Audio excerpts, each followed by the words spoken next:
আসসালামু আলাইকুম বন্ধুরা, দাঁড়িয়ে আছি নরসিংদী জেলার পলাশ উপজেলার ডাঙ্গা ইউনিয়নের জয়নগর নামক স্থানে। তো আমার পিছনে দেখতে পাচ্ছেন ইতিহাসের সাক্ষী হয়ে দাঁড়িয়ে আছে লক্ষণ শাহ জমিদার বাড়ি। সামনে এক সময় মাঠ ছিল, আশপাশ দিয়ে বাড়ি হয়ে ভরে যাচ্ছে। এদিকে পুকুরঘাট, এদিকে এটা কি বলতে পারবো না। তো বন্ধুরা একটু বাড়িটা খেয়াল করে দেখুন।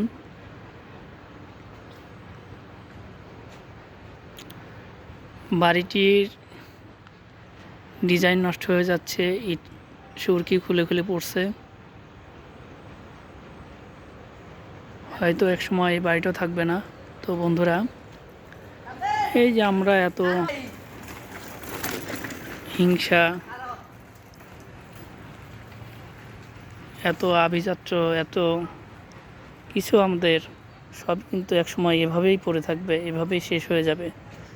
তো কেন বন্ধুরা আমরা এই রকম হিংসামি, জমিদারিত্ব, আভিজাত্য, দাঙ্গা হানাহানি, এরে মেরে খাওয়া, এরে ধরে খাওয়া, কেন এত জমিদারিত্ব? সবই কিন্তু এই জমিদারির বাড়ির মতোই হয়ে যাবে। একসময় হয়তো এই বাড়িটাও থাকবে না। কোনো এক সময় এই বাড়িটা আরও সুন্দর ছিল, রং ছিল, সৌন্দর্য আরও কিন্তু বেশি ছিল। আজকে এই অবস্থা, এক সময় এটাও শেষ হয়ে যাবে। আজকে আমরা মেরে ধরে বড় হতে চাই, ঠিক এই বাড়িটির মতো কিন্তু এক সময় আমাদের জমিদারিত্ব থাকবে না, সব কিছুই আস্তে আস্তে শেষ হয়ে যাবে।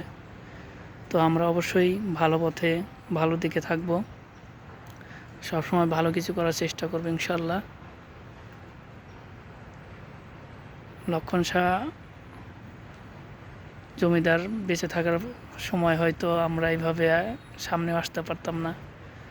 সে কেমন ছিল জানি না, কিন্তু আজকে আমরা আসছি, সামনে দাঁড়িয়ে আছি, বাড়ির ভিতরেও যাওয়া যায়, কোনো সমস্যা নেই। তাই আমরা অবশ্যই ভালো রাস্তায়, ভালো দিকে চলতে চেষ্টা করব ইনশাল্লাহ। তো আজকের ভিডিওটা এই পর্যন্তই। সবাই ভালো থাকবেন, সুস্থ থাকবেন, সবাইকে ধন্যবাদ।